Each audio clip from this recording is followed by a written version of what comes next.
ایک شخص کا کارنامہ، وہ یہودی فتنہ گر، وہ روح مزدق کا بروز، ہر تباہ ہونے کو ہے اس کے جنون سے تار تار۔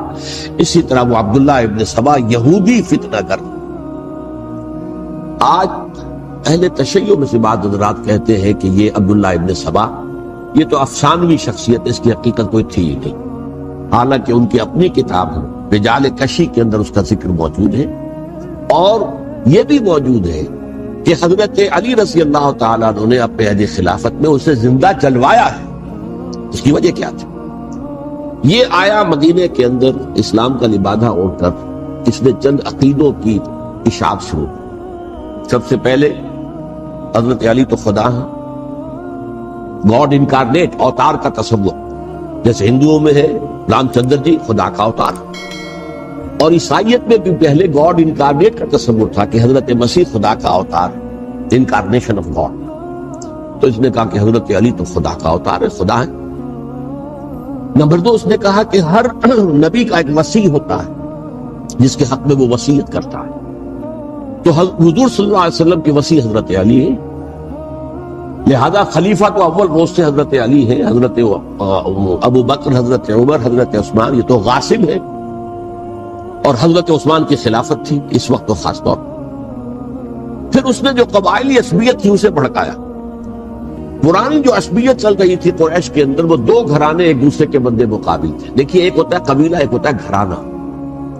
ہمارے پنجاب میں ایک قبیلہ ہے وٹو قبیلہ، اس کے گھرانے بہت سے، مانے کے، لالے کے، سجے کے، شامت کے، یعنی کوئی لالا تھا ان میں سے پڑا، ان کے بیٹے ہو گئے لالے کے، ان کی اولاد، خاندان یہ کہلاتے ہیں۔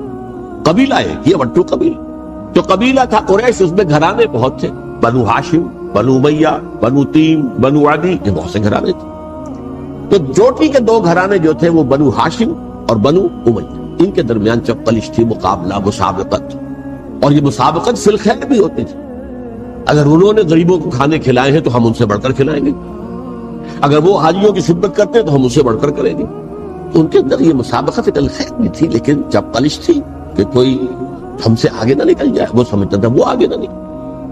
پر اس شخص نے اس پرانی عصبیت کو تازہ کیا کہ حضور تو بنو ہاشم میں سے تھے، لہذا خلافت حق ہے بنو ہاشم، یہ غاصب ہو۔ اس سے پہلے دو خلفاء جو تھے وہ نہ بنو ہاشم سے تھے نہ بنو امیہ سے تھے۔ حضرت ابو بکر بنو تیم میں سے تھے، چھوٹا قبیلہ تھا۔ حضرت عمر بنی عدی میں سے تھے، وہ بھی چھوٹا قبیلہ تھا۔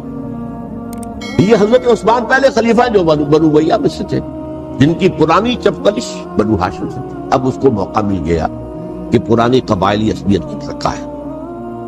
یہ ہے اصل میں اس فتنے کا پس منظر عبداللہ ابن سبا نے جو آ کر پھیلایا ہے، اور اس کی تفصیل میں اس وقت میں نہیں جا سکتا، کیسے یہ فتنہ پروان چڑھا، کیا انہوں نے اسٹریٹجی اختیار کی، کہ یہ کیا کرتے تھے، گروہ بنا کر بھیجتے تھے لوگوں کو، کوفے میں جاؤ تو وہاں پر دمشق کے گورنر کے خلاف اور مصر کے گورنر کے خلاف الزامات لگاؤ، اس نے یہ کیا، وہ غبن کر گیا، وہ یہ کر گیا، وہ خیانت کر رہا ہے، وہ رشتہ داروں کو پال رہا ہے، اور عثمان کے خلاف بھی تقریریں کرو رضی اللہ تعالیٰ عنہ۔ دمشق میں جاؤ تو کوفے کے گورنر کے خلاف، کیونکہ دمشق کے گورنر کے خلاف بات کرو گے تو لوگوں کو معلوم ہوگا کہ یہ جھوٹ بول رہے ہیں، لیکن یہ کہ وہاں تو تم بات کرو کوفے کے گورنر کے خلاف اور مصر کے گورنر کے خلاف اور حضرت عثمان کے خلاف۔ مصر میں جاؤ تو بات کرو کوفے کے اور شام کے گورنر کے خلاف اور حضرت عثمان کے خلاف۔ یہ انہوں نے ایسا اٹھایا، اور اس زمانے میں آپ کو معلوم ہے ذرائع رسل و رسائی تھے نہیں، نہ اس فتنے کی پتہ چل سکا جب تک کہ وہ فتنہ جو ہے پوری طرح برگو بار لا کر تراور درخت نہیں بن گیا۔ اس کے نتیجے میں حضرت عثمان رضی اللہ تعالیٰ عنہ شہید ہوئے، اور خلیفہ پھر حضرت علی رضی اللہ تعالیٰ عنہ کو انہی سوائیوں نے، جنہوں نے گھیراؤ کیا تھا، جنہوں نے حضرت عثمان کو شہید کیا، یہی حضرت علی رضی اللہ تعالیٰ عنہ کے ارد گرد ہوئے۔ اور حضرت علی رضی اللہ تعالیٰ عنہ بھی نہیں چاہتے تھے خلافت کی بیعت لینا، لیکن آخر کیا کرتے؟ کیا وہ امت کو بغیر خلیفہ کے چھوڑ دیتے؟ حضرت زبیر سے کہا گیا، انہوں نے نہیں مانا، رد کر دی بات۔ حضرت طلحہ سے کہا گیا، انہوں نے نہیں مانا، حضرت علی سے کہا گیا، اب عشرہ مبشرہ میں سے یہی تو تھے نا، لہذا انہوں نے تسلیم کر لیا، خلافت ہو گئی۔ لیکن اس کے بعد جو خانہ جنگی ہوئی ہے، اس خانہ جنگی کے نتیجے میں نوٹ کر لیجئے کہ 1,00,000 کے قریب مسلمان ایک دوسرے کی تلواروں اور نیزوں اور برچھیوں اور تیروں سے ہلاک. یہ ہماری تاریخ کا تاریخ ترین باب ہے. 5 سال 4.5 سال حضرت علی کی خلافت کے اور 6 مہینے حضرت حسن کی خلافت رضی اللہ تعالی عنہ. اس سے کیا ہوا کہ ایک طرف تو اسلام کی جو توسیع ہو رہی تھی، تھمتا نہ تھا کسی سے سیل رواں ہمارا، وہ سیلاب رک گیا. انٹرنل سیبوٹاج ہو گئی نا، اب تو اندر ہی آپس ہی میں اگر دستوں گریبان ہو گئے تو باہر اب کیا توسیع کرتے، وہ توسیع کا عمل رک گیا. اور یوں سمجھیے کہ جیسے ٹرک اگر کبھی چل رہا ہو بھرا ہوا وہ لوڈنگ اور وہ چڑھائی چڑھ رہا ہو تو اگر کہیں موشن ٹوٹ جائے ٹرک کو رکنا پڑے تو ڈرائیور کے جان پر بن جاتی، اس لیے کہ اس کو دوبارہ سٹارٹ کرنا، اور جبکہ وہ چڑھائی پر ہے انکلائن پر آسان کا خطرہ ہوتا ہے وہ پیچھے جو ہے وہ نہ جائے. اور پہاڑی علاقوں میں آپ کو معلوم ہے ذرا پیچھے چلے جانے کا مطلب جو ہے بہت خطرناک جو ہے نتیجہ نکل سکتا.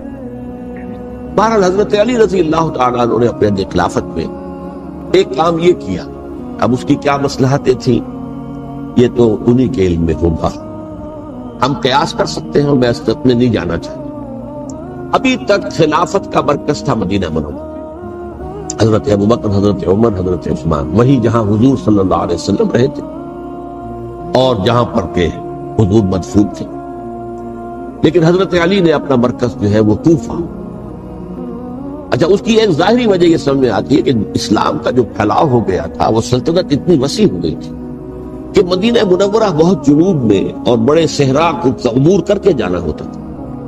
کوفہ جبکہ ایسی مقام پر تھا کہ جہاں سے مشرقی راستہ جا رہا ہے ایران کو، عراق کے اندر تو ہے وہ شہر کوفہ، اور پھر ایران اور خراسان اور ہندوستان کو راستہ جا رہا ہے، وہیں سے شمال کی طرف جا رہا ہے، شام کی طرف اور ترکی کی طرف، اور وہاں سے پھر یہ کہ مغربی افریقہ کو بھی کنٹرول کرنا جو شمالی افریقہ کو بھی آسان تھا. بہرحال حضرت علی نے کوفہ کو اپنا مرکز بنایا اور نتیجہ یہ ہوا کہ سبائیوں کا بھی مرکز وہی بن گیا، کیونکہ انہوں نے اپنے آپ کو گردا گرد رکھا حضرت علی کے رضی اللہ تعالی.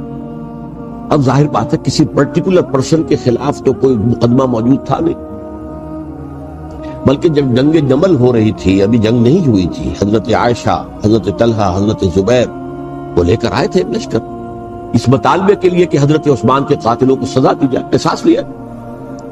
حضرت علی رضی اللہ تعالیٰ عنہ سے گفت و شنید ہو رہی تھی. حضرت علی جو ہے اس پر آمادہ ہو گئے کہ ٹھیک ہے، میں جو بھی قاتلین عثمان ہیں ان کو گرفتار کر کے سزا دوں گا. این اسی وقت کوفے کی مسجد کے اندر جو ہے 10,000 کا مجمع کھڑا ہو گیا، ہم سب قاتل عثمان، لو ہم سے بدلہ کہاں سے ہو. اور انہوں نے کیا کیا، جاتے ہی جنگ چھیڑ دی. جب چھڑ جائے تو یا مرو یا مارو، اس کے سلامت کو چارہ کار ہوتا ہی نہیں. ایک رات میں 10,000 مسلمان شہید، جن میں 2 عشرہ مبشرہ میں سے حضرت زبیر اور حضرت طلحہ رضی اللہ تعالیٰ. تو یہ صورت تھی، سبائیوں نے گھیراؤ کیا حضرت علی کا رضی اللہ عنہ. حضرت معاویہ دعوے دار نہیں تھے خلافت کے، قطعاً نہیں. ان کا صرف ایک دعویٰ تھا اور وہ یہ تھا کہ عثمان کے قاتلوں کو گرفتار کرو، یا خود سزا دو یا ہمارے حوالے کرو، ہم اس سے قصاص لیں گے.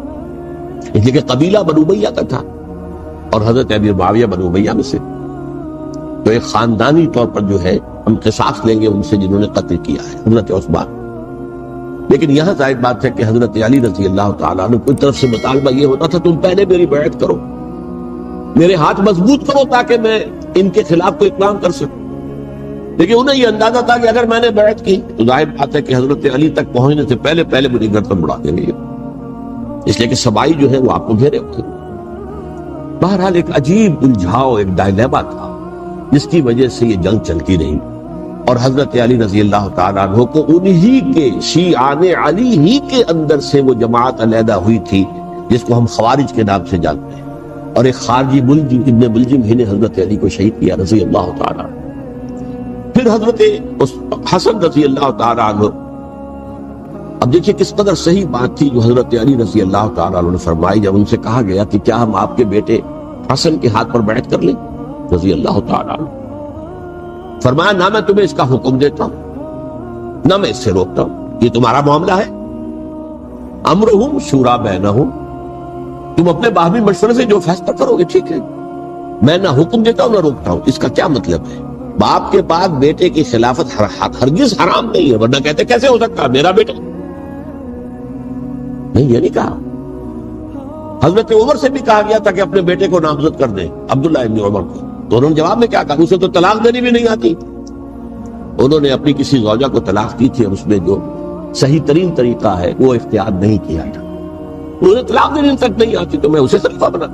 یہ نہیں کہا تھا کہ باپ کے بعد بیٹا خلیفہ نہیں ہو سکتا، یہ تو نہیں تھا. کہیں حرام نہیں ہے، نہ کتاب و سنت میں، نہ کوئی حدیث ہے، نہ کہیں قرآن مجید میں.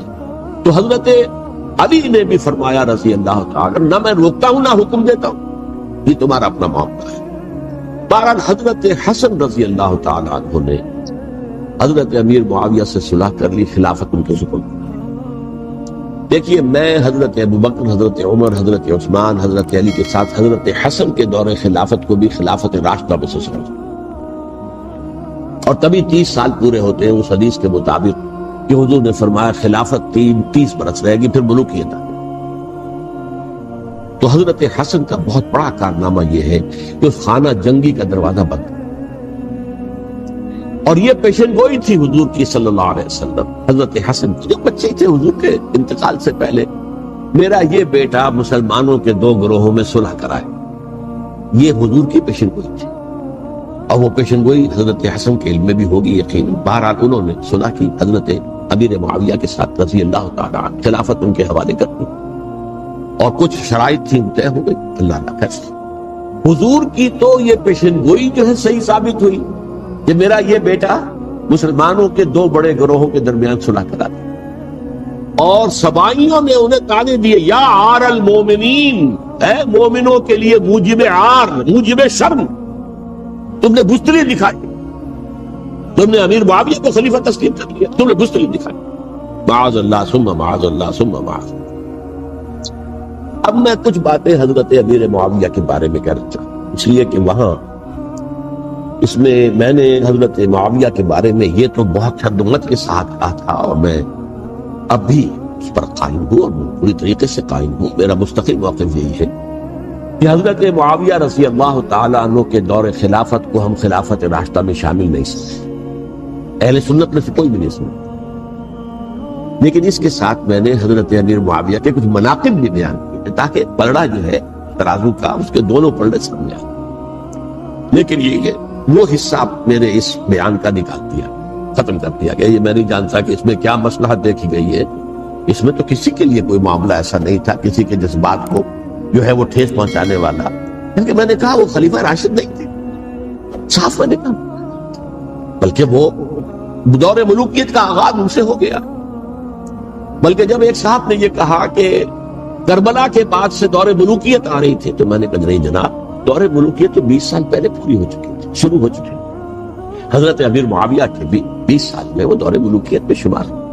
انہیں کسری العرب بھی کہا گیا، عرب کے کسرا جو شہنشاہ ایران کا خطاب تھا، حضرت معاویہ رضی اللہ تعالیٰ عنہ کو کسری العرب کہا گیا، عرب کا کسرا یہ. لیکن دوسری طرف یہ ہے کہ وہ صحابی رسول تھے رضی اللہ عنہ، حضور کے برادر نسبتی بھی ہیں، حضور کے سالے ہیں. ان کی ہمشیرہ ام حبیبہ حضور کی زوجہ محترمہ ہے، ام المومنین ام حبیبہ رضی اللہ تعالی. پھر کس قدر معتمد علیہ تھے حضور کے کہ کاتبان وحی میں شامل تھے، وحی کی کتابت کرنے والے چند لوگ تھے جنہیں کہ حضور کہتے تھے کہ اب یہ آیت لکھ لو. ان میں سے ایک امیر معاویہ رضی اللہ تعالی. تو بڑے توازن کی ضرورت ہے. دیکھیے صحابہ کرام کا جہاں تک تعلق ہے، اہل سنت کا موقف یہ ہے کہ صحابہ کلہم عدول، صحابہ سب کے سب نیک نیت ہے، اور ان کی روایت جو ہے قبول کی جائے گی، رد نہیں کی جائے گی، ان پر کوئی جرح و تعدیل نہیں ہوگی. اس لیے کہ ان کا تزکیہ محمد رسول اللہ صلی اللہ علیہ وسلم نے کیا. لہذا یہ تو ہو سکتا ہے کہ کسی صحابی سے کوئی خطا ہو، لیکن وہ خطا اجتہادی ہوگی، نیت کی خطا تھی، نیت کی غلطی نہیں. اگر کسی صحابی کی نیت پر حملہ کیا جائے تو یہ اصل میں طعن ہے، حملہ ہے حضور پر کہ وہ تربیت دے نہیں سکے اپنے ساتھیوں کو. معاذ اللہ ثم معاذ اللہ ثم معاذ اللہ، وہ تزکیہ کر ہی نہیں سکے. 3 جگہ جو قرآن میں آیا ہے یتلو علیہم آیاتہ ویزکیہم، تو کیا تزکیہ کیا؟ اگر ان کے قریب ترین ساتھی جو تھے، اگر ان کے اندر بھی بدنیتی تھی اور دنیا کی طلب تھی اور دنیا کے اندر اقتدار حاصل کرنے کا جذبہ تھا، تو پھر کیا کیا تزکیہ کیا، لہذا صحابہ سب کے سب عدول ہیں اور ان سے اختلاف ممکن ہے، لیکن ان کی نیت پر حملہ نہیں ہو سکتا۔ تو حضرت امیر معاویہ کی شخصیت ایک چیز ہے، آپ کا دور خلافت دوسری چیز ہے۔ شخصیت کے اعتبار سے صحابی رسول ہے، برادر نسبتی ہے حضور کے صلی اللہ علیہ وسلم، اور پھر یہ کہ اس قدر معتمد علیہ ہے صحابہ میں سے کہ وہ کاتبان وحی، یہ عام آدمی کے کرنے کا کام نہیں تھا جو وحی کی کتابت اللہ کے کلام کی۔ البتہ یہ ہے کہ جیسا کہ میں نے عرض کیا، ان کا دور خلافت میں راستہ نہیں ہے، وہ ملوکیت کا دور۔ یہ میں نے عرض کیا، میں نے ایک صاحب نے جب یہ کہا کہ ملوکیت شروع ہو رہی تھی، میں نے کہا شروع نہیں ہو رہی تھی، ملوکیت تو 20 سال پہلے شروع ہو چکی تھی۔ اسی طریقے سے ایک صاحب نے کہا تھا کہ اسلام کو قائم کرنے کے لیے حضرت حسین میدان میں آئے، میں نے کہا یہ بھی غلط ہے، اسلام تو 60 سال پہلے قائم ہو چکا تھا، نبی اکرم صلی اللہ علیہ وسلم کے دستے مبارک سے اسلام قائم ہو گیا، جعل حق و زہق الباطل ان الباطل کان زہوقا، پھر 30 برس تک وہ کامل شکل کے اندر قائم رہا۔ تو اسلام جو ہے وہ جو ہے در حقیقت اب قائم کرنے والی بات نہیں تھی، البتہ اس کے اندر زوال شروع ہو گیا تھا، تو زوال کے عمل کو روکنے کے لیے حضرت حسین میدان تھے۔ یہ ایک چیز کو صحیح تاریخی پرسپیکٹو میں رکھنا، تو جس طرح سے دین کو قائم کرنے کے لیے نہیں، قائم تو کیا محمد رسول اللہ صلی اللہ علیہ وسلم والذین معہ رضی اللہ تعالی عنہ، انہوں نے کیا تھا۔ ہاں اب جو ہے وہ اپنی اس شاندار حیثیت سے نیچے گرنے لگا تھا، وہ میں بعد میں عرض کروں گا کہ میں نے اسے کیا عرض کیا تھا کہ یہ اس زوال کو روکنے کے لیے کسی طریقے سے یہ اپنی اصل حقیقت میں قائم رہے، یہ حضرت حسین رضی اللہ تعالیٰ عنہ کی سعی تھی۔ اچھا، حضرت امیر معاویہ کے جو 20 سال ہیں وہ پورے امن، سکون، اطمینان، کوئی جھگڑا، کوئی فساد، کوئی اختلاف، کوئی باہمی فانت جنگی، کچھ 20 سال۔ یہ بھی تاریخ کی بڑی چشم کشا حقیقت ہے جو عام طور پر لوگوں کے علم میں نہیں۔ سبائی بھی دبتے رہے، حضرت امیر معاویہ کی حکومت اتنی مضبوط تھی، کنٹرول، کہ ان کو کچھ سر اٹھانے کا موقع دیا، موجود تھے، دبکے رہے۔ جیسے کہ میں نے کہا، ریولوشن کے آخری مرحلے پر آ کر جو مخالفین ہیں وہ دب جاتے ہیں کہ پھر دیکھیں گے موقع ملے گا تو پھر لیں گے ان سے حساب کتاب۔ 20 سال رہے ہیں پورے امن کے، 10 سال کے بعد یعنی درمیان میں ہے حضرت امیر معاویہ کا عہد خلافت۔ ایک صحابی جو کہ بزرگ صحابہ میں سے ہیں، مغیرہ ابن شعبہ رضی اللہ تعالی عنہ، وہ آتے ہیں اور وہ کہتے ہیں کہ دیکھیے امیر المومنین، کتنی بڑی خانہ جنگی رہی تھی مسلمانوں کی آپس میں، اور اب بھی اگر آپ کسی کو نامزد کیے بغیر چھوڑ گئے امت کو تو پھر خانہ جنگی ہو جائے۔ 1 لاکھ اس وقت جو ہے وہ ہلاک ہوئے تھے، نہ معلوم اب کتنے ہیں، لہذا آپ اپنی زندگی ہی میں نامزد کر دیجئے کسی کو خلیفہ، ولی عہد بنا۔ حضرت امیر معاویہ نے ابتداءً جو ہے انکار کیا نہیں، لیکن ان کے دلائل ایسے تھے وزنی، اور میں سمجھتا ہوں کہ وہ بات صحیح تھی جو مغیرہ ابن شعبہ نے کہی، اس لیے کہ اب صحابہ کرام میں سے جو کبار صحابہ تھے وہ تو سب دنیا سے رخصت ہو چکے تھے، اب تو یا صغار صحابہ رہ گئے تھے جو حضور کے زمانے میں بچے تھے، حضرت حسن، حضرت حسین، عبداللہ ابن زبیر، یہ بچے تھے نا، یا تو وہ تھے، اور یا بالکل نو مسلم تھے، اور نو مسلموں میں بڑی تعداد وہ تھی جو ایرانیوں کی تھی، شامیوں کی تھی، انر کی تھی، ادھر کی تھی، تو ان کو تو مسائل بات ہے کہ تربیت نبوی سے کیا خلافت راشدہ سے بھی اکثر و بیشتر کو کوئی حصہ ملا ہی نہیں۔ تو اس صورت میں اب وہ اعلیٰ ترین معیار پر حکومت کے نظام کو قائم کرنا ممکن نہیں ہے۔ کوئی قبائلی عصبیت جب تک حکومت کی پشت پر نہیں ہوگی، حکومت مستحکم نہیں ہوگی۔ یہ گویا کہ ایک جس کو کہتے ہیں کہ حقیقت بینی، واقعیت پسندی، ایک آئیڈیالزم ہے اور ایک ریئلزم ہے کہ آپ فیکٹس آن دی گراؤنڈ کو غور کریں، سوچیں اس کے اوپر اور پھر کوئی فیصلہ کریں۔ اس اعتبار سے پھر حضرت امیر معاویہ نے بات مان لی اور بیعت لے لی لوگوں سے حضرت یزید کے لیے کہ یہ خلیفہ ہوں گے میرے بعد، اس کو ولی عہدی کہتے ہیں۔ اچھا، اس وقت 5 افراد ایسے تھے کہ جنہوں نے اس سے اختلاف کیا، یہ بات بہت اہم ہے۔ میرا کتابچہ ہے سانحہ کربلا، اس کے کچھ نسخے آج یہاں ہوں گے، آپ لوگ پڑھیے اسے غور سے اور پھیلائیے تاکہ حقیقت سامنے آئے۔ 5 افراد کون تھے جو ہونے چاہیے؟ ابو بکر فوت ہو گئے، ان کے بیٹے عبد الرحمن ابن ابی بکر، عمر فوت ہو گئے، ان کے بیٹے عبداللہ ابن عمر، عباس فوت ہو گئے، ان کے بیٹے عبداللہ ابن عباس، زبیر فوت ہو گئے، ان کے بیٹے عبداللہ ابن زبیر، اور حضرت حسن جو ہے ان کا انتقال ہو چکا تھا، حضرت علی کے بیٹے حضرت حسین رضی اللہ تعالی عنہ اجمعین۔ حضرت حسن کے بارے میں ایک فریق کا کہنا یہ ہے کہ انہیں زہر دے کر ہلاک، اہل تشیع کا قول ہے، جبکہ اہل سنت کہتے ہیں کہ نہیں، وہ اپنی جو بھی طبی موت تھی اس سے ان کی وفات۔ لیکن میں اس میں نہیں جانا چاہتا، اس لیے کہ یہ مائکرو ہسٹری جو ہے نا، وہ تو ایک ایک واقعے کے لیے ادھر کی روایات کیا، ادھر کی کیا ہیں، ان کے پاس کیا دلائل، یہ تو کسی ریسرچ اسکالر کا موضوع ہے، میرا موضوع نہیں۔ لیکن بہرحال یہ 5 حضرات تھے جنہوں نے ولی عہدی کی بیعت نہیں کی، لیکن حضرت معاویہ اتنے حلیب الطبع انسان تھے، انہوں نے جبر نہیں کیا، کوئی تشدد نہیں کیا۔ ٹھیک ہے، ولی عہدی کی بیعت نہیں کر رہے، کوئی بات نہیں، میری بیعت تو کی ہوئی ہے نا، ابھی تو میں زندہ ہوں، بات ختم ہو گئی، میری بیعت کو تو نہیں توڑا انہوں نے، فسخ بیعت نہیں کی۔ اس اعتبار سے انہوں نے نہ کوئی تشدد کیا، نہ جبر کیا، نہ کوئی مواخذہ کیا۔ لیکن جب امیر معاویہ کا انتقال ہو گیا، اب ولی عہدی کی بجائے وہ اب خلافت کی بیعت سب لوگوں نے بیعت کر لی۔ ان 5 میں سے ایک فوت ہو چکے تھے، حضرت عبد الرحمن ابن ابی بکر فوت ہو چکے رضی اللہ، 4 تھے، ان 4 میں ایک اختلاف، 2 کی رائے یہ تھی، عبداللہ ابن عمر، عبداللہ ابن عباس، کہ اگرچہ یہ کام غلط ہوا ہے، اسلام کی روح کے منافی ہوا ہے، یہ بادشاہت کی بنیاد پڑ رہی ہے، لیکن یہ بات ایسی نہیں ہے کہ اس کی بنا پر ہم خانہ جنگی شروع کروا دیں، امت کے خون خرابہ کروائیں، فساد کروائیں۔ لہذا انہوں نے بیعت کر لی۔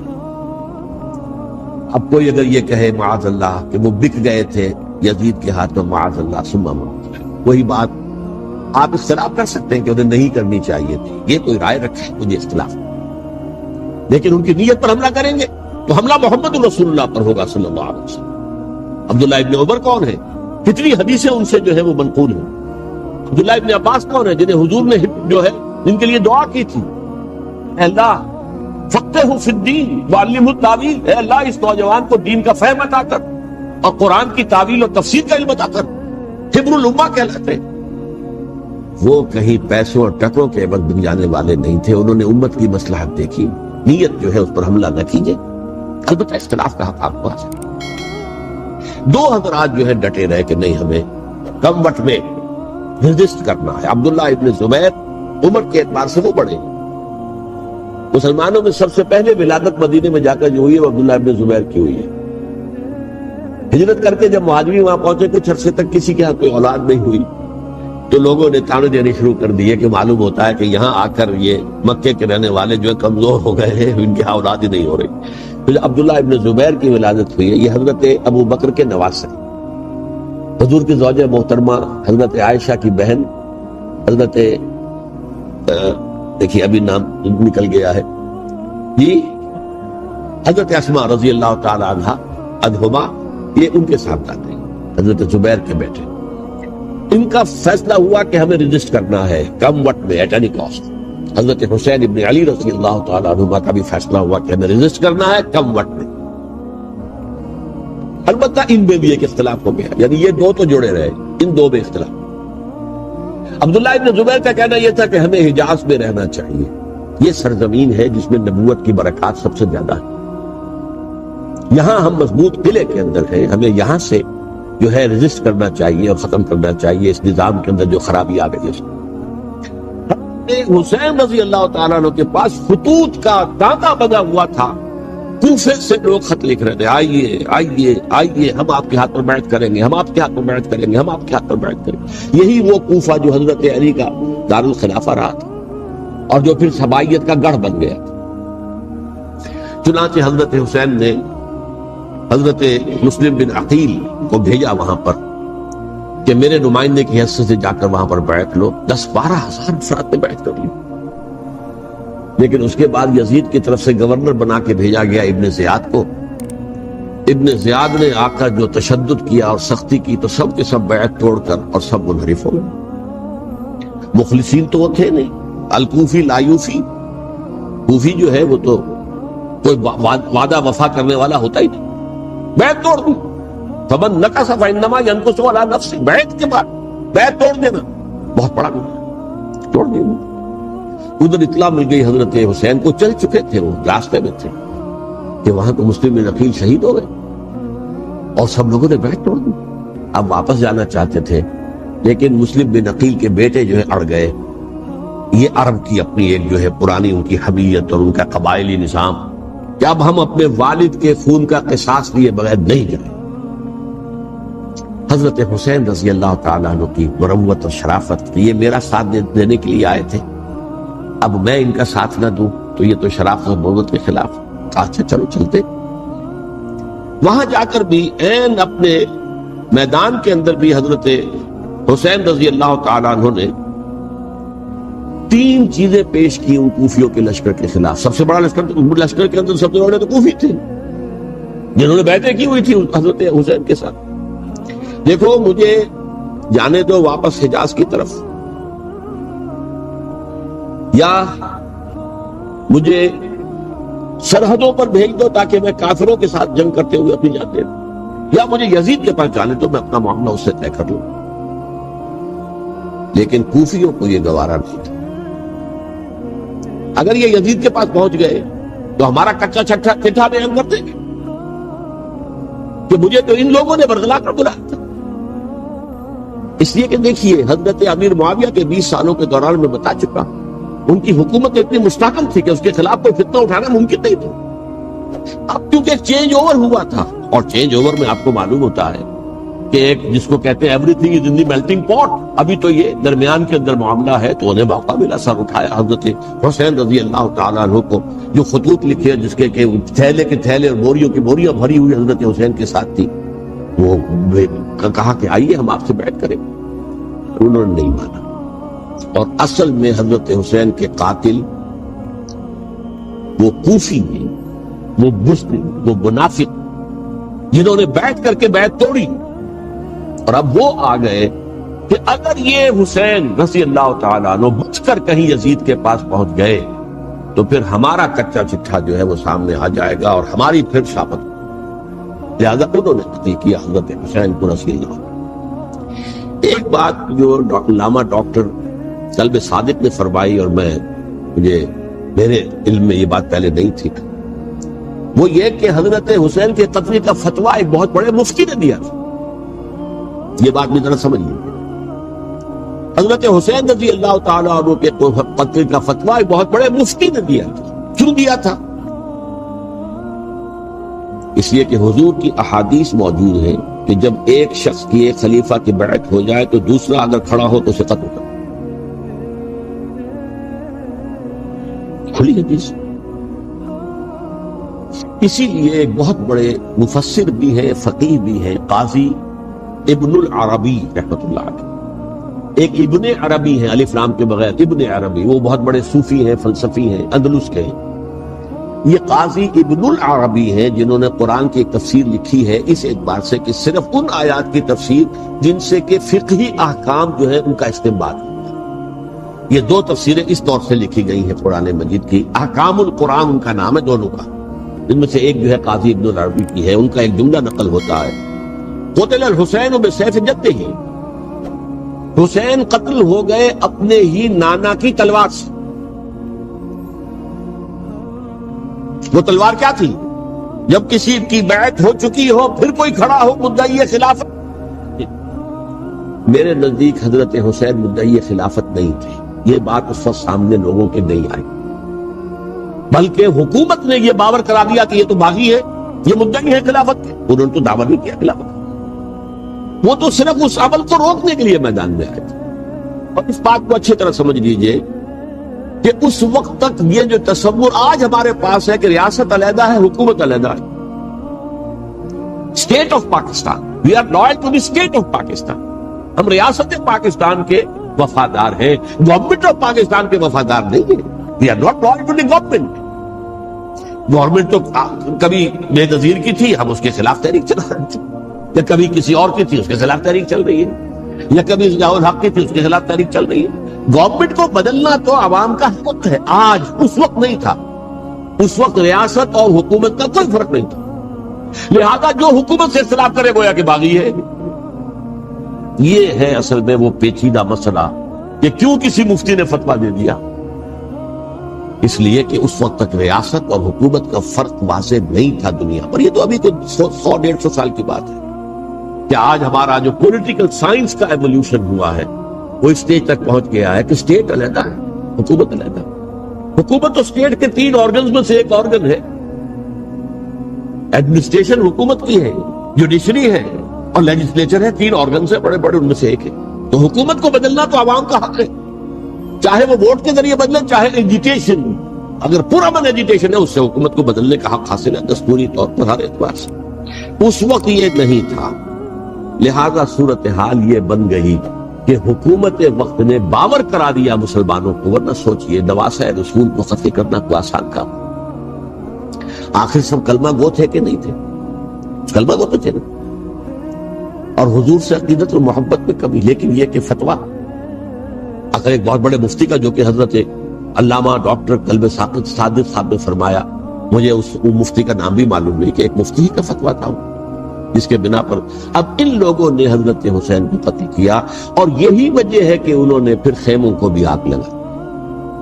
بھائی حالانکہ دیکھیے اگر دشمنی کا انتقام ہوتا تو حضرت علی بن حسین جو بیمار تھے، جو بعد میں زین العابدین رحمت اللہ علیہ کے نام سے پھر یہ اہل تشیع کے چوتھے امام معصوم ہیں، حضرت علی، حضرت حسن، حضرت حسین، اور پھر حضرت علی بن حسین زین العابدین رحمت اللہ علیہ، کیا کو بھی قتل کرتے تھے؟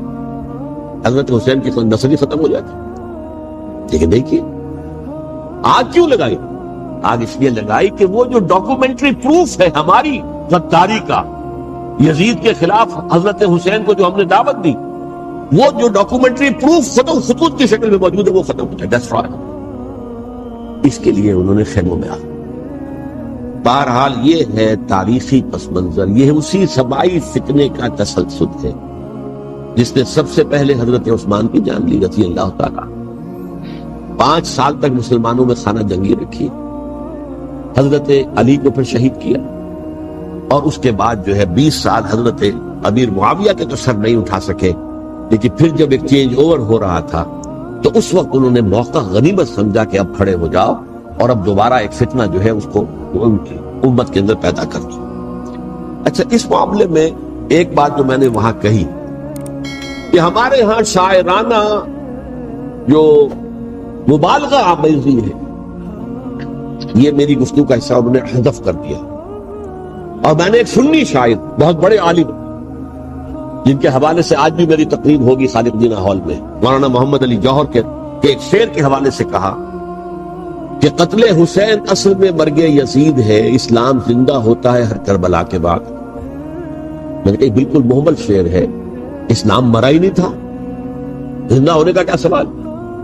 اور اگر کسی درجے میں مزمحل یا زخمی ہوا تھا تو وہ تو رہا، کربلا کے بعد بھی رہا، یزید کی حکومت بھی رہی، بنو امیہ کی حکومت بھی چلی، کوئی تبدیلی تو نہیں آئی۔ یہ کیا کہہ رہے ہیں؟ اسلام زندہ ہوتا ہے کربلا کے بعد؟ اسلام مرا نہیں تھا۔ جیسے میں نے یہ کہا کہ ملوکیت جو ہے وہ اب شروع نہیں ہوئی، ملوکیت تو 20 برس پہلے شروع ہو چکی تھی حضرت امیر معاویہ کی، لیکن ظاہر بات ہے کہ حضرت حسن نے، حضرت حسین نے اس کو قبول کیا، اور حضرت حسین نے تو پھر 10 سال تک ولی عہدی جو تھی چاہے بیعت نہیں کی لیکن اس کے خلاف میدان میں آخر چیلنج تو نہیں کیا۔ اس اعتبار سے یہ معاملہ جو ہے اسلام زندہ ہوتا ہے کربلا کے بعد، یہ بے تکی بات ہے۔ ہاں، حضرت شاہ اسماعیل شہید رحمت اللہ علیہ کی اگر میں تشبیہ کو، تمثیل کو سامنے رکھوں تو اسلام کی عمارت 6 منزلہ ہے، 6ٹھی منزل ٹاپ کی وہ گر گئی، 5 منزلیں انٹیکٹ تھیں، اسلام مرا نہیں تھا۔ عدالت میں شریعت کے مطابق فیصلے ہو رہے تھے، قاضی تھے، مفتی تھے، شریعت نافذ تھی، اسلام نہیں مرا۔ جبکہ خود کہہ رہے ہیں علامہ قلب صادق کہ ایک مفتی کے فتوے سے حضرت حسین کو قتل کیا گیا۔ اب وہ مفتی کی رائے، اس کی بدنیتی ہو، جو بھی ہو، وہ جانے، اللہ جانے، لیکن عام مسلمان کیا کریں؟ اس پہلو سے اسلام مرا نہیں تھا. ہاں ایک منزل گر گئی تھی، وہ گری نہیں، 1000 برس تک گری نہیں، یہاں تک کہ آ کر مغربی امپیریلزم نے اس کے گرایا، ملوکیت کا معاملہ ختم کیا اور وہ جبرین ملوکیت دوسری آ گئی. ورنہ وہی سب بادشاہی چلی ہے. بلکہ دور بنو امیہ میں وہ بادشاہی پوری طرح اس نے بالوں پر نہیں نکالے تھے، اصل بالوں پر تو اس نے نکالے ہیں دور بنو عباس میں آ کر. اور پھر سلاطین جو ہے جو خلفاء ہیں ان کا بھی بادشاہت تھی، اور کیا تھا، وہ خلافت تو نہیں. تو یہ تو اسلام میں جو بھی نقص واقع ہو گیا تھا، کبھی واقع ہو گئی تھی، وہ جو کی توں برقرار ہے. اس کو بھی تسلیم کیا. میں اللہ کا شکر ادا کر کے کہتا ہوں کہ دونوں حضرات، دونوں شیعہ دانشور اور بڑی اعلیٰ سطح کے جو شیعہ عالم تھے، انہوں نے اس بات کو تسلیم کیا اور میری اس بات کو چیلنج نہیں کیا.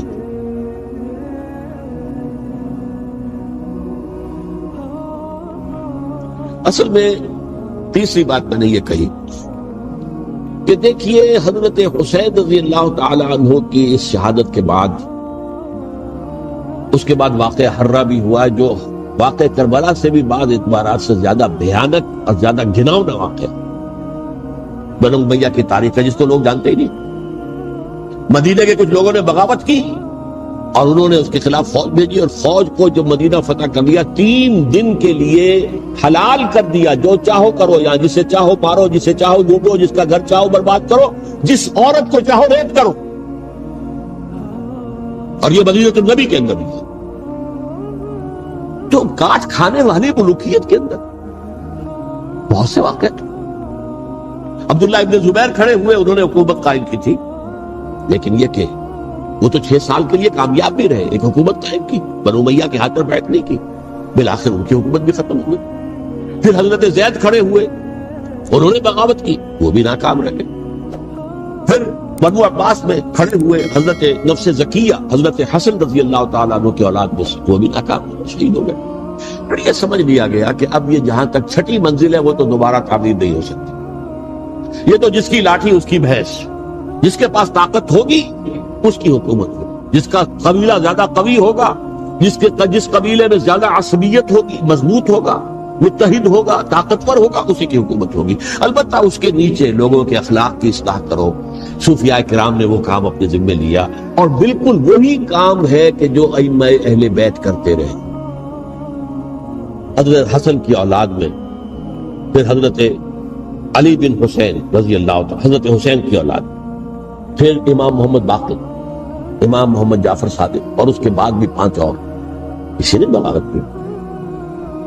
جیسے علماء کرام کام کر رہے تھے اور جیسے صوفیاء کرام کام کر رہے تھے، ایسے ہی وہ مسلمانوں کی علمی تربیت، روحانی تربیت اور تزکیہ کر رہے تھے. کسی نے حکومت کو چیلنج نہیں کی. نوٹ کر لیجیے اس بات. حضرت علی نے بھی چیلنج نہیں کیا تھا، حضرت حسین نے چیلنج نہیں کیا، خود صلح کر لی. تو ائمہ اہل بیت جو 12 یہ گنتے ہیں، جن میں سے آخری جو ہے حضرت مہدی کو تو ابھی ظاہر ہونا ہے، ان کے عقیدے کے مطابق وہ روح پوش ہیں، وہ ظاہر ہوں گے. لیکن 11 حضرات کے بارے میں یہ کہ حضرت حسین کے سوا کسی نے بھی چیلنج نہیں کیا. اور حضرت حسین نے بھی اس مغالطے پر کیا کہ کوفی ساتھ دیں گے، اور یہ موقع ہے کہ یہ جو 6ٹھی منزل اسلام کی گر گئی ہے، اسے دوبارہ تعمیر کر دیا جائے. انہوں نے خلافت کا دعویٰ نہیں کیا تھا، یہ انہیں عوام کو مغالطے میں مبتلا کیا گیا کہ یہ خلافت کا مدعی ہو کر سامنے آئے. جیسا کہ میں نے آپ سے کہا تھا، امیر معاویہ نے حضرت علی کے عہد خلافت نے کبھی خلافت کا دعویٰ نہیں کیا. مدعی خلافت نہیں تھے. وہ تو یہ کہتے تھے کہ قاتلان حسین جو ہے، قاتلان عثمان کو سزا دو، قصاص دو، بس. اسی طرح حضرت حسین نے بھی، اب دیکھیے اس ضمن میں اس میں کوئی شک نہیں ہے، حضرت حسین رضی اللہ تعالی عنہ کی جو شہادت ہوئی ہے، ان کے ساتھیوں کی، اعزاء و اقارب کی، تاریخ انسانی میں یہ عزم، ہمت، شجاعت، مثابرت، صبر، استقلال، استقامت، اس کی بہت روشن مثال، بہت روشن مثال ہے، بہت روشن مثال. لیکن اس سے تاریخ کی رفتار پر کوئی اثر نہیں. وہ جو ملوکیت آ گئی تھی وہ اور گہری سے گہری ہوتی چلی گئی. واقعہ کربلا کے بعد تو واقعہ حرہ ہوا، میں نے گنوا دیا. اس سے زیادہ تو میرے خیال میں کہ اور ہمارے لیے لائق شرم جو ہے وہ واقعہ ہے ہی نہیں اس پہلو سے۔ لیکن حضرت حسین کا ایک، اب ان کو یہ کہ میں مطلب یہ کہ اگر میں ان کے ہاتھ پر بیعت کر لیتا ہوں جو کہ اس وقت سامنے موجود تھے کہ یزید کی بیعت تمہارے ہاتھ پر کرتا ہوں، تو گویا کہ اپنے آپ کو سرنڈر کر دیتے۔ وہی خطرہ جو امیر معاویہ کو تھا کہ مجھے وہ تو پہنچنے بھی نہیں دیں گے علی تک رضی اللہ تعالیٰ عنہ، اور مجھے پہلے ہی شہید کر دیں گے۔ یہی خطرہ حسین کو تھا رضی اللہ تعالیٰ عنہ کہ مجھے یزید تک پہنچنے نہیں دیں گے، پہلے قتل کر دیں۔ اور ویسے بھی یہ ایک شرافت، مروت اور حمیت اور غیرت اور عزت نفس کا تقاضا بھی تھا کہ بھائی معاملہ ہے یزید کا، میرا مجھے وہاں جانے دو، اللہ یو کین اسکورٹ می، میرے دائیں بائیں چلو تاکہ میں کہیں اور بھاگ نہ جاؤں تمہارے خیال میں، مجھے وہاں پہنچا دو، میں وہاں پہ جا کے اس سے معاملہ کر لوں۔ لیکن انہوں نے قتل کیا، اصل قاتلان کوفی، وہی سبائی۔ البتہ یہ ہے کہ اس واقعے کی جو یادگار ہے اس میں کوئی شک نہیں ہے کہ اس نے مسلمانوں میں سے ایک گروہ کے دل میں قربانی اور شہادت کا جذبہ بہت پیدا کیا، اس میں کوئی شک نہیں۔ اور جس طریقے سے کہ عاشورہ محرم میں یاد منائی جاتی ہے، جس طریقے سے اس نے اہل تشیع کے اندر قربانی کا جذبہ بے انتہا پیدا کیا، اگرچہ وہ جذبہ بروئے کار نہیں آتا، اس لیے کہ ان کے ہاں یہ عقیدہ ہے، یہ طے ہے کہ جب تک حضرت مہدی ظاہر نہیں ہوں گے ہم کسی کے خلاف بغاوت نہیں کریں۔ یہ پوری تاریخ میں ان کا معاملہ رہا، تمام جو ہے ائمہ اہل بیت کا معاملہ رہا، جب تک مہدی نہیں آتے keep sitting and keep waiting, wait and see, that's all۔ یہ تو خمینی صاحب نے کیا ہے، آیت اللہ خمینی صاحب نے، کہ انہوں نے یہ ایران کے شیعوں کو باور کرایا کہ بھائی جب آئیں گے حضرت مہدی آ جائیں گے، لیکن ہم اب ہاتھ پر ہاتھ کر بیٹھے رہے، باطل کو چیلنج بھی نہ کریں، ہمیں کچھ تو کرنا چاہیے، وہ ہاتھ پاؤں ہلانے چاہیے، اور کچھ نہیں تو مہدی کا راستہ جو ہے صاف کرنا چاہیے، تمہید کرنی چاہیے، ان کے راستہ ہموار کیا جائے۔ تو یہ ان کی بڑی عظمت ہے آیت اللہ خمینی صاحب کی کہ اہل تشیع ایران کے جو ہے ان سے انہوں نے یہ بات منوا دی کہ ہم بالکل انرٹ نہیں بیٹھے رہیں گے، بلکہ اب انہیں نائب امام قرار دے کر اور ولایت فقیہ کے فلسفے کے حوالے سے، یہ دو چیزیں ان کی جو ہے بنیادی فلسفے کی ہیں، وہ اس وقت میرا موضوع نہیں ہے، انہوں نے عوام کو ایسا کھڑا کیا ہے کہ 20,000 سے لے کر 30,000 کے درمیان انسانوں نے جانے دی، عورتوں کے جلوس نکلے، تیرخوار بچہ گود میں ہے عورت کے، اور گولی کھا رہی ہے، مر رہی ہے، گر رہی ہے۔ اب سوچیے زندگی کتنی عزیز ہوتی ہے، اور شیرخوار بچے کے لیے ماں کی جو زندگی ہے، اس ماں کو اپنی زندگی کتنی عزیز تر ہوگی کہ اپنے لیے نہیں تو اس بچے کے لیے مجھے جینا ہے، لیکن نہیں، گولیاں کھائیں گری۔ یہ جذبہ انہی میں ہے۔ واقعہ یہ ہے کہ اہل سنت کے اندر یہ جذبہ نہ ہونے کے برابر، یہ میں واشگاف الفاظ کی، پورے عالم اسلام میں صرف شیعہ ایران ایسا نکلا ہے کہ جس نے بادشاہت کا خاتمہ کیا، باقی سعودی عرب میں بادشاہت بیٹھی ہوئی ہے، اربوں ڈالر کا ایک ایک محل بنتا ہے ان بادشاہوں کا، اور سنی سن کوئی حرکت نہیں۔ وہ تو اب جو حرکت ہو رہی ہے وہ اینٹی امریکن حرکت ہے جو ہو رہی ہے، در حقیقت وہ مسئلہ بالکل دوسرا ہے جو اس وقت ہو رہا ہے، لیکن یہ کہ عالم اسلام میں کوئی تحریک ایسے نہیں اٹھی۔ یہ اہل تشیع میں ہے جو بالکل استثنائی بات ہے کہ انہوں نے جو ہے ایسا بادشاہ جس کو کہا جاتا تھا کہ اس کا جو اسلحہ خانہ ہے وہ ایشیا میں سب سے بڑا اسلحہ خانہ ہے، جو 2500 سالہ پرانی جو ایک عظمت تھی ایران کی، اس کو دوبارہ تازہ اور زندہ کرنا چاہتا تھا۔ 2500 سالہ برسی اس نے بنائی تھی، اس کے لیے ایک شہر آباد کیا تھا کہ خسرو یا سائرس یا ذوالقرنین قرآن مجید کی اصطلاح میں اس کی یادگار بنائی تھی، اور وہ سوچ رہا تھا کہ وہی عظمت دوبارہ ایران کی ہوگی جو کہ خسرو کے زمانے میں تھی، جس کا قرآن مجید میں سورہ کہف کے اندر ذکر ہے، مشرقی فتوحات، مغربی فتوحات، شمالی فتوحات۔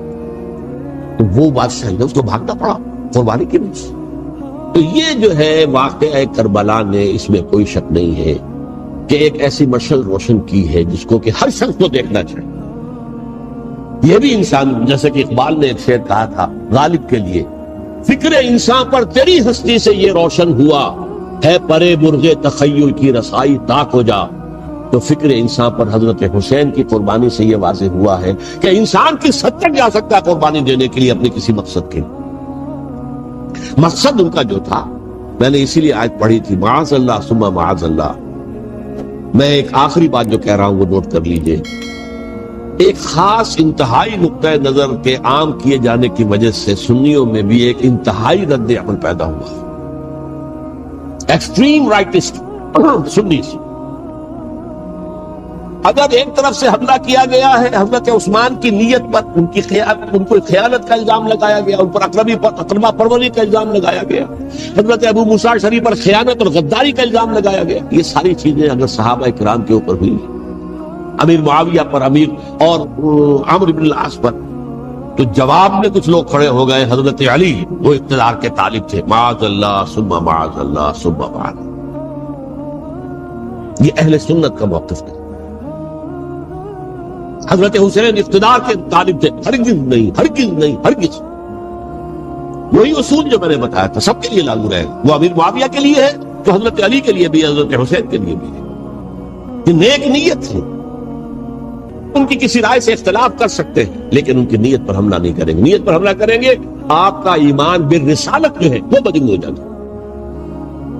یہ رسول کے ساتھ، رسول نے کا تذکیہ کیا، یتلو علیہم آیاتہ ویزکیہم، اس کا سارا عمل محبت کا کیا ہوا صلی اللہ علیہ وسلم۔ تو صحابی کے معاملے میں یہ ہمارے ہاں ان کو اہل سنت جو ہے، جو معتدل مزاج کے، اکثریت ان کی، یہ تو چند لوگ ہیں، ذرا قلم چلا لیتے ہیں تو ان کی بہت سی کچھ چھوٹی چھوٹی کتابیں بھی شائع ہو گئی ہیں بہت، لیکن انہیں اہل سنت نے قرار دیا ناسبی یا خارجی۔ جیسے خوارج نے کہا تھا حضرت علی بھی کافر ہے اور حضرت امیر معاویہ بھی کافر ہے، حضرت عمرو بن العاص بھی کافر ہے، معاذ اللہ ثم معاذ اللہ۔ ایسے ہی کچھ لوگ حضرت حسین پر بھی الزام لگاتے ہیں کہ اقتدار کی حوث اور طلب کے اندر انہوں نے یہ سارا سفر کیا تھا، اور بس یہ ہے کہ وہ جو بازی تھی وہ ہار گئے، اللہ اللہ خیر اللہ، اس سے آگے کیا ہے باب، کہیں معاذ اللہ ثم معاذ۔ اسی لیے میں نے آیت آج جو پڑھی تھی ایک اور جو بہت بظاہر آپ کو معلوم ہوئی ہوگی، غیر متعلق ہے میرے آج کے عنوان سے، تلک الدار الآخرۃ نجعلھا للذین لا یریدون علوا فی الارض ولا فسادا۔ یہ سورہ قصص کے آخری آیات سے، دیکھو یہ آخرت کا گھر جو ہے وہ ہم خاص کر دیں گے ان لوگوں کے لیے جو اس زمین میں اپنے اقتدار کے طالب نہیں ہوتے ہیں۔ زمین میں اقتدار کے طالب ہوگے فساد ہو جائے، تم بھی طالب میں بھی طالب، جھگڑا ہوگا، لڑائی ہوگی، دنگا ہوگا، فساد ہوگا۔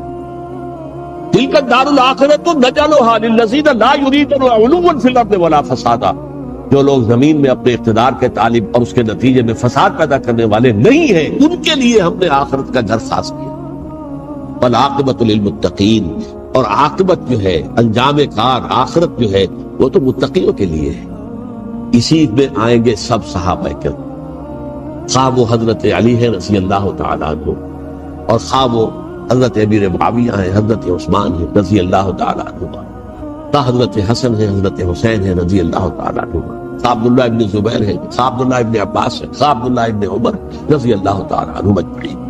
اس اصول کو سامنے رکھ کر اختلاف آپ کر سکتے ہیں کسی سے بھی، لیکن کسی کی نیت پر حملہ کریں گے تو اصل میں آپ کا ایمان بالرسالت مجروح ہو جائے۔ علی کو نبی اکرم صلی اللہ علیہ وسلم نے اپنا نائب بنا کر چھوڑا تھا جب غزوہ تبوک میں جا رہے تھے مدینے میں۔ حضرت علی نے کہا بھی کہ مجھے آپ عورتوں کے ساتھ بٹھا کے جا رہے ہیں، فرمایا تمہارا مقام میرے ساتھ وہی ہے جو موسیٰ کے ساتھ ہارون کا تھا۔ ہارون کو چھوڑ کر گئے تھے نا یہودیوں کے پاس جب گئے تھے تورات لینے کے لیے، تو تمہارا وہی مقام ہے میرے ساتھ۔ یہ حضرت علی ہے رضی اللہ، ان کے بارے میں میرا ان کی کیا عظمت میری نگاہ۔ یہ 3 کتابیں ہیں، مجھے نہیں معلوم تیسرا یہاں ہے یا نہیں ہے، بہرحال آپ لوگوں کو ریکمینڈ کر رہا ہوں کہ ان کا مطالعہ کریں۔ اب یہ کہ آخری بات یہ کہ اصل ہمارے کرنے کا کام کیا ہے۔ دیکھیے کیوں نہیں کیا کسی نے بھی خروج کا معاملہ، وہ میں واضح کر چکا ہوں، بغاوت نہیں کی، کیوں؟ ایک تو ریاست اور حکومت میں فرق نہیں تھا، ذرا کھڑا ہو اور وہ باغی قرار پائیں گے، واجب القتل ہو جائے، فتوے کی زد میں آ جائے، یہ معاملہ تھا۔ اور دوسرے یہ کہ عمارت پوری گری نہیں تھی، ایک منزل گری تھی۔ آج ہم کہاں کھڑے ہیں؟ پوری عمارت گری ہوئی ہے، نہ شرعی عدالتیں ہیں، نہ شرعی فیصلے ہیں، نہ احکام الہی نافذ ہے، نہ حدود اور قصاص کے معاملات۔ ہمارا فرض کیا ہے؟ حضرت حسین کی مدح کرتے رہیے، تعریف کرتے رہیے، صحابہ کرام کی مدح کرتے تھے، مدح صحابہ، اس کے لیے مجلسیں قائم ہو رہی. بھائی کر کیا رہے ہو؟ تھے تو آبا وہ تمہارے ہی، مگر تم کیا ہو؟